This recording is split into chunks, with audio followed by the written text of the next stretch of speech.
Welcome back to Sports Talk ATL. I am Chase Earl, joined by Alex, Lord, and Mark Zinno. Mark, before we started this show, it sounded like you had an epiphany of how this entire offseason could be a disaster because the fact that they kept Terry Fontenot, which was hey, are we going to move on from the GM? Are we going to move on from the head coach? We decided to keep him. It seems like they're kind of tied together now in this. But with that, you get a desperate GM coming into such a critical offseason, and that could be a disaster. Yeah, again, I don't know if Arthur Blank is really taking stock in what is in front of his GM this year and how much he can literally direct the course in the future of the franchise over the next couple of years in one direction or another. But when you look at this roster, there are a lot more questions, I think, that people are giving validity to. I mean, look, we start at the top. Obviously, everybody knows the big one with Kirk Cousins, right? Is it $40 million against the cap? If they get him on a post-June 1st, is it $12.5 million against the cap post-June 1st trade? Does he end up at $37.5 million if they just cut him outright? Next year, regardless, he's got $25 million debt against the cap. So everyone's going to focus on that, and I understand it, and that's obviously the biggest thing that Terry Fontenot needs to get right. But let me ask you guys a question here, because I kind of want to do this from a question standpoint. Is there a world where you think Caleb McGarry could be a left tackle in the NFL? Like, does Caleb McGarry grade out like a starting left tackle in this league? Not a good one. Okay. Not a good one. Well, essentially, there aren't 32 good left tackles in this football league. True. But essentially now Caleb McGarry is your left tackle because you have a left-handed quarterback. Caleb McGarry is now charged with protecting the blind side of Michael Penix for the foreseeable future, right? Because if you look at Caleb McGarry, and I have all the stuff here in front of me, he's a free agent after 2025. Is this the guy you want protecting Michael Penix's blind side for the next 3 to 5 years, right? I mean, you're not moving Jake Matthews over to now right tackle. That's not happening. So Jake Matthews now has got 2 more years left in his deal. Are you re-signing him? Are you trying to extend him out? Are you trying to get his cap number down? Because he's essentially a right tackle that's being paid like a left tackle, which is not the best way you manage money. Let's start that. That's number one question that we have to answer is, do we want Caleb McGarry protecting our first-round quarterback's blind side? The short answer for me, that is no. That's not the guy I want doing it, right? No. So in the long term, no. But in the short term, yes. So now you have questions at 2 tackle positions. By the way, anybody want to know who's playing center next year? I don't know the answer to that. Hopefully Drew Dahlman, but okay. You're right. But again, where is that on the priority scale? So right now I got questions on 3/5 of my offensive line right now as we sit here today about what they are, what their future is, and how long they're going to be here to protect our investment of the number 8th overall draft pick that we made last year. That's there. So we can start there and have a ton of questions. Let's go to the defensive side of the ball real quick. We've touched on this a little bit. Grady Jarrett, David Onyemata, right? Jarrett will be a free agent after 2025. Onyemata can be a same thing, 2025. 2025, but there's a void year in his contract and everything else. So regardless of that, 33 years old for Onyemata, 32 for Jarrett. We signing them both, signing one, extending one. There's an argument to let them both go. How much longer are you going to be here? I don't know the answer. Again, these are big things on their defense that they have to figure out whether these guys are going to be here. Let's go to the linebacking position. Let's see who's our free agents after 2025. Caden Ellis, Arnold Ebiketie, Troy Anderson, D'Angelo Malone. Okay. The entire defense, the entire front seven. Who's getting signed and who isn't? Oh, by the way, Matthew Judon is now a free agent as well. Is he worth bringing back? Do you starting to get the scope of what is in front of Terry Fontenot this offseason and how these decisions are going to affect this franchise for the next 3 to 5 years? Like, this is massive. I haven't even gotten to the idiot kicker scenario yet. We haven't even gotten there. Because, oh, by the way, Justin Simmons has 2 void years left if you want to bring him back. All right? Yes, Jesse Bates has 2 more years left, but he's getting paid $22.5 million, worth every penny at 28.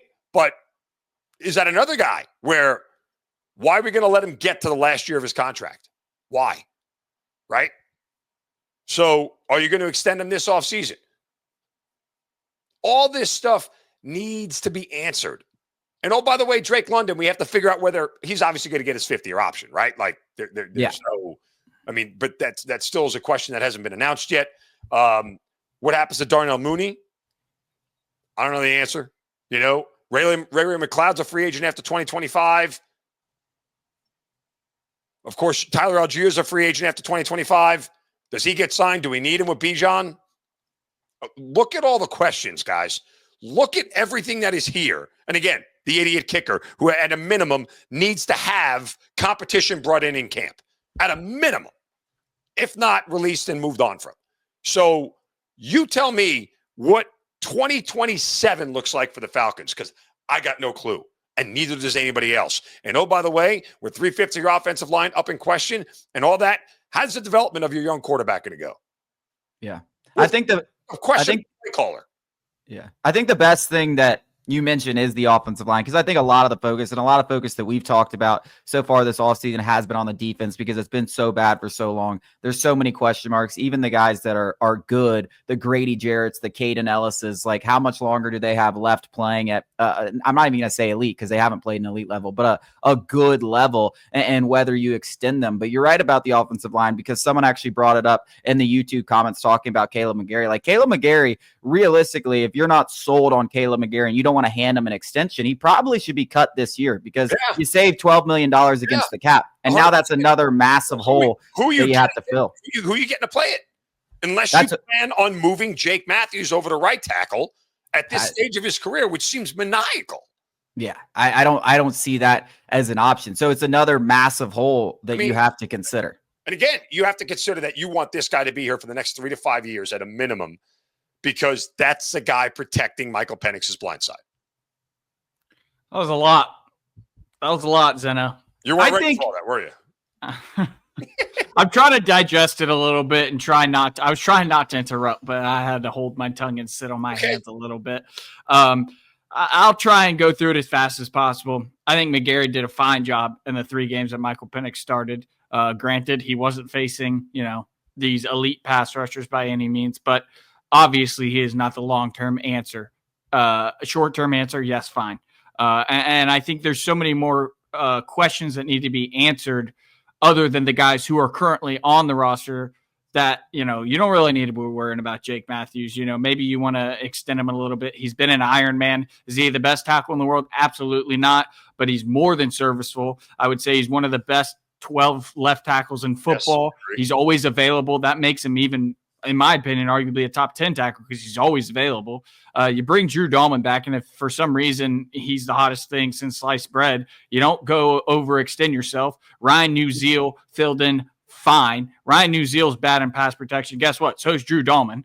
Drew Dahlman's a better run blocker than Ryan Newzeal, but Ryan Newzeal's, a fraction of the price, and you're not exactly in a place to just be, turning your nose up at, quality starters at a very cheap rate. I think the overarching theme, kind of what you were talking about Fontenot's ending and Dimitrov's ending, is that the number one priority for human beings in any situation is self-preservation. We saw that last offseason when Rich McKay, Terry Fontenot, everybody was in Arthur Blank's ear and said no to Bill Belichick, yes to our friend Raheem Morris, because we can all keep our comfy jobs in our 3-piece suits. So I think when you're talking about self-preservation, Terry Fontenot's entire focus is on winning in 2025 and getting to the playoffs, because I think in the back of his mind, Raheem might, you asked him about job security and he says, he's not thinking about it. Bull crap. You're a human. You're thinking about job security. You have a family. You have kids. You're thinking about job security. That's bull crap. I understand why he said it, but that's bull crap. And so is Terry Fontenot. So if they're thinking like that, they're thinking, we got to empty the chamber. We cannot leave any bullets left in this gun, because we will have regrets in 2026 if we are working, or, free agents. Maybe they're not working in 2026. If we don't make the playoffs in 2025, they will have regrets. And that is the same exact thing Dimitrov, kind of what you were saying, did at the end of his tenure, where he's continuing to restructure. He's pushing off these bloated, overpaid contracts. He's handing out deals that he probably wouldn't have if he knew his job was safe and things like that. That is very concerning in my eyes. I never thought of that. I credit to you for bringing it up. Outside of all the individual cases, the overarching theme of that is incredibly concerning. Yeah. I want to say one thing, and also just because Terry Fontenot, like, think about Terry Fontenot. Just 2 years ago, he saw a coach in Arthur Smith, your guy, Arthur Smith, kind of say, oh, I got another year. Like, I got another year. Let's hang on to Desmond Ridder. He saw it right in front of his eyes. Like what happens when you assume you have another year to rebuild things the right way and you're out of a job. So, I mean, he has the definition of firsthand experience watching this happen with Arthur Smith, which is another thing that could make him empty the chamber. I think the only solace you have in this entire situation is Kirk Cousins' contract does come off the books by the time you're saying 2027. So you do have Michael Penix on a rookie contract. So you will have dollars and monies that obviously you don't want all those wasted and bad veterans that you chose to extend, but it very possibly could. But at least there's a little more leeway. The simple solution to all of this, and you guys are idiots for not even thinking about, let's just draft good players, and then we'll have cheap players. I mean, it's that simple, guys. You don't have a lot of draft picks this year. Nope. And oh, by the way, like with free agency starting, if Drew Dahlman gets signed away, right? Like, or I mean, how do you pass up an offensive lineman in a draft when you badly need one to protect your quarterback over a defensive player, a pass rusher that everybody is lusting after? It's a good question. I mean, well, if he went to Georgia, then you don't have to worry about it. Right. They won't take him. In particular has been hyper-focused on offense. This group have been hyper-focused on offense. There's an argument, and I understand it, to keep investing in the offense, right, because of the way the game is played and everything else over your defense, but pass on another pass rusher, and this fan base is going to crucify you.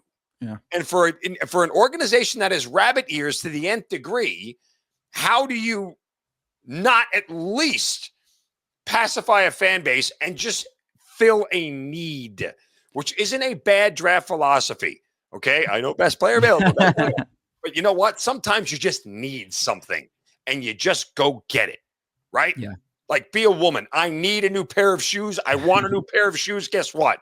The best available is at Payless. I'm just going to buy the damn pair of shoes. Well, that wouldn't be a woman thing to do. That's true. You know, I will say this for the people that for everyone that wants a defensive player, no one wants a defensive player more than me. Yeah. I do think, invest, like, the one thing that the Falcons have had good over the last 4 seasons, like, it's been consistently good through all the turmoil, has been the offensive line. Like, I would have absolutely no problem with them bringing Drew Dahlman back and paying, good money, that being their one significant investment. And if they think Caleb McGarry, they want a long-term right tackle, they love I would have absolutely no problem with that, because I think Michael Penix is the future of this team. Protecting him is the future. Just remember the sacrifice that comes at, which is extending other players.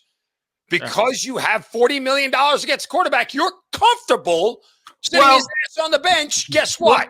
This is the whole point that everybody and their mothers was talking about when they said this was an idiotic thing to do, because you can't maximize Penix's contract and you can't maximize Cousins' contract. You're just a draft pick. You're pigeonholing yourself, which is why I've been saying Arthur Blank fears being irrelevant more than he desires to be great. Like, he would rather not take the gamble of being great than he would being stuck in mediocrity. Guess where we're still at? Mediocrity.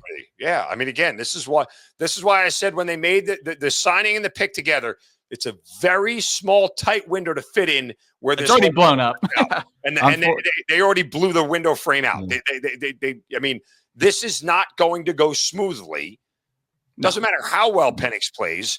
It's not going to go smoothly for the next year unless somebody is taking Kirk Cousins off your hands on a post-June 1st deal, which means you're getting absolutely nothing in return for him. And let's pray that happens. Zinno, as always, really good to have you on the show. Have to cut you off. I wish we could do this all day.